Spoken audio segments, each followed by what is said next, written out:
Baik, perkenalkan nama saya Yupita.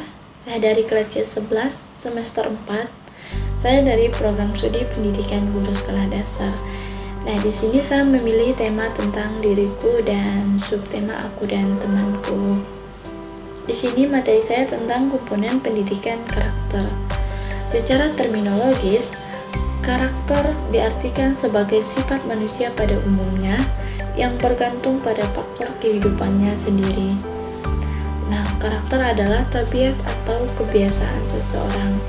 Oleh karena itu, jika pengetahuan mengenai karakter seseorang itu dapat diketahui, maka kita dapat mengetahui bagaimana sifat individu seseorang. Nah, mengapa alasan saya memilih kelas 1 dan memilih tema pada kurikulum 2013 tentang tema diriku dan subtema aku dan temanku? Karena di sini siswa pada tingkat kelas 1 mereka pertama kali dibentuk sebuah karakter di dalam diri siswa. Di sini siswa akan mengenal lebih jauh siapa dirinya dan akan mengenal teman-temannya, bagaimana karakter temannya dia akan tahu.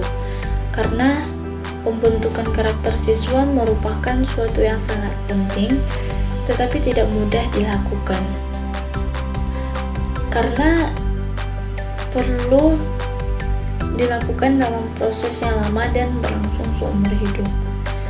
Di sini pembentukan karakter merupakan suatu yang melibatkan semua pihak, baik orang tua, sekolah, lingkungan sekolah maupun masyarakat luas. Di sini karakter anak lebih terbentuk di lingkungan sekolah. Mengapa karakter anak lebih terbentuk di lingkungan sekolah? Karena sekolah anak diajarkan cara bagaimana sopan santun, baik terhadap teman sebayanya maupun kepada orang yang lebih tua. Nah, di sini anak juga diajarin bagaimana sikap saat berdoa, diajarin bagaimana sikap di saat berada di lingkungan masyarakat. Di sini di sekolah anak akan banyak belajar berbagai hal yang tidak dia ketahui.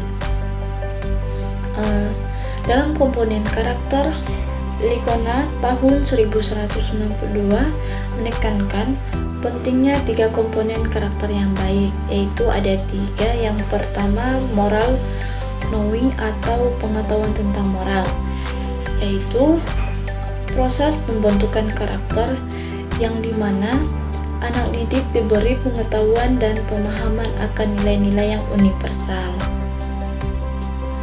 Lalu yang kedua, moral feeling atau perasaan tentang mental adalah aspek emosi yang mampu dirasakan oleh seseorang untuk menjadi manusia yang berkarakter, yaitu seperti nurani, percaya diri, merasakan penderitaan orang lain, mencintai kebenaran, mampu mengontrol diri.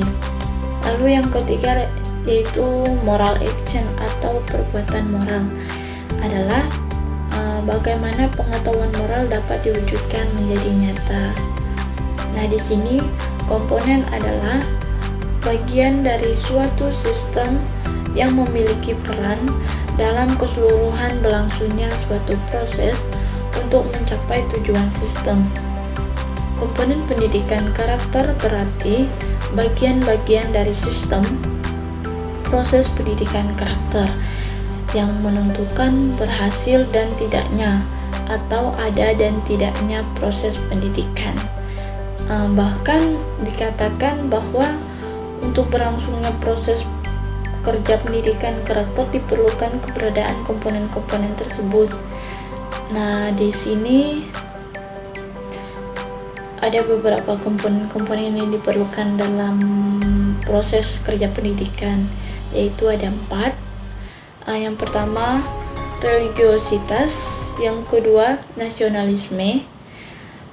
Yang ketiga, kemandirian. Yang keempat, gotong royong. Nah, yang pertama yaitu religiositas. Religiositas adalah sikap dan perilaku yang taat atau patuh dalam menjalankan ajaran agama yang dipeluknya, bersikap toleran, mencintai alam, dan selalu menjalin kerukunan hidup antar sesama. Nah, di sini religiositas dibagi menjadi 3, yaitu yang pertama relasi dengan Tuhan. Nah, di sini anak akan diajarkan bagaimana cara beriman dan bertakwa, menjalankan segala perintahnya, disiplin beribadah, dan siswa diajarkan saling menghargai agama lain. Lalu yang kedua yaitu relasi dengan sesama. Contohnya, siswa diajarkan bagaimana cara toleran terhadap teman dan peduli sosial dengan sesama. Lalu yang ketiga yaitu harmonis dengan alam. Nah, di sini siswa diajarkan bagaimana cara hidup bersih, peduli terhadap lingkungan, dan bagaimana cara siswa bisa memanfaatkan lingkungan dengan bijak. Lalu yang kedua yaitu nasionalisme. Nasionalisme adalah mengapresiasi, menjaga, mengembangkan kekayaan budaya bangsa sendiri atau kebijaksanaan, keutamaan, tradisi, nilai-nilai, pola pikir, mentalitas, karya budaya, dan mampu mengapresiasi kekayaan budaya bangsa lain sehingga semakin memperkuat jati diri bangsa Indonesia. Nah, di sini siswa diajarkan dalam nilai karakter nasional, yaitu bagaimana cara cinta tanah air, semangat kebangsaan, menghargai kebinekaan, rela berkorban, dan taat akan hukum. Nah, lalu yang ketiga yaitu kemandirian. Kemandirian adalah sikap percaya pada kemampuan, kekuatan, bakat dalam diri sendiri, tidak tergantung pada orang lain. Nah, di sini siswa diajarkan bagaimana cara diajarkan dalam nilai karakter kemandirian, diajarkan bagaimana cara bekerja sama, bagaimana cara kreatif dan inovatif, dan diajarkan disiplin dalam waktu, baik dalam berbagai kegiatan. Lalu yang keempat yaitu gotong royong. Gotong royong adalah kemampuan bekerja sama untuk memperjuangkan kebaikan bersama bagi masyarakat luas, terutama yang sangat membutuhkan, marginal, dan terabaikan di dalam masyarakat. Di sini siswa diajarkan dalam nilai karakter gotong royong, yaitu seperti bagaimana kerjasama, solidaritas, kekeluargaan, dan aktif dalam gerakan komunitas.